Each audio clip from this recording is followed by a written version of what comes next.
Hello children, today we will see chapter 1 computer story. So in this chapter we will see the generations of computer. So understanding the generation. In every household there are different generations of people. Your grandfather belongs to a different generation, your father to a different, and you belong to the latest generation. As the generations progressed, the devices that were used by people also became increasingly advanced. So here are some pictures of the generations of human being and also some of the devices. Now we will see generation of computers and components used. So here you will see the different generations and the components, the parts that are used in that.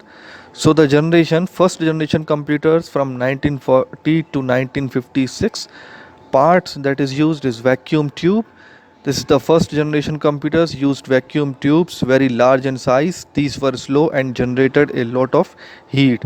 So example UNIVAC, ENIAC, IBM 701 and IBM 650.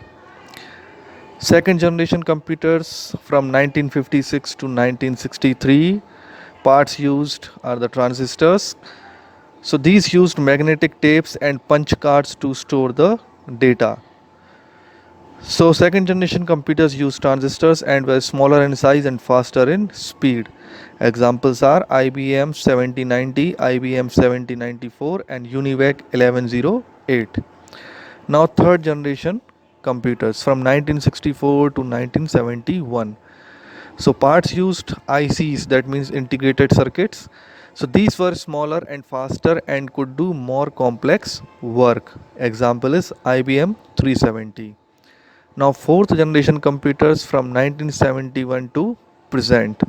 Parts used, that is the microprocessor. Currently we are using fourth generation computers. So fourth generation computer use microprocessors and are lightweight and faster. So these are personal computers like IBM system and HP 3000. Now we will see the fifth generation computers present and the beyond, and the parts used, that is artificial intelligence.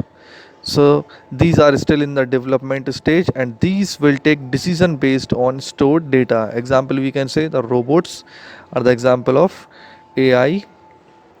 So microprocessors were developed using the very large scale integration, that is the VLSI.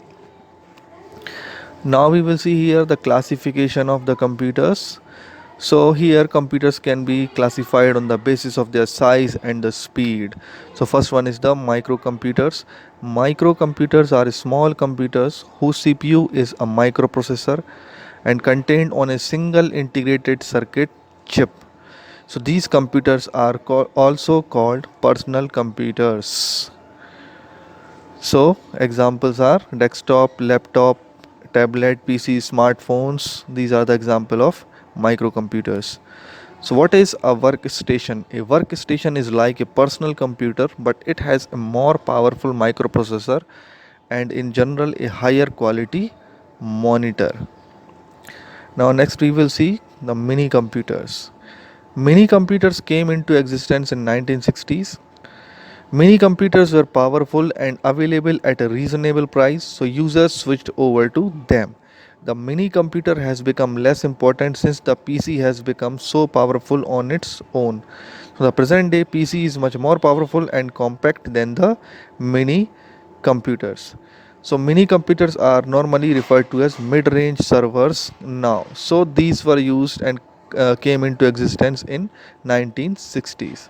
So now we will see the mainframe computers. Mainframes are the huge computers that can occupy an entire room or even a whole floor. A mainframe can accommodate many users at a time. Terminals are used to connect a user to this computer. A terminal is a device which has a keyboard and a screen integrated together. By using the terminal, each user can give input into the computer and get the output on the monitor. And mainframes are normally referred to as enterprise servers. Now next one is the supercomputer. So as the name supercomputer specifies, these are the most powerful computers A supercomputer uses multiple CPUs to work on a problem using the concept of parallel processing. Parallel processing is the simultaneous use of more than one CPU to execute a program. Supercomputers are used for highly calculation intensive tasks such as weather forecasting, climate research like global warming, physical simulations such as simulation of the flying of aeroplanes, nuclear energy research, and petroleum exploration. So, Param Yuva 2, which is claimed to be India's fastest supercomputer, has been developed and launched by Center for Development of Advanced Computing, that is CDAC.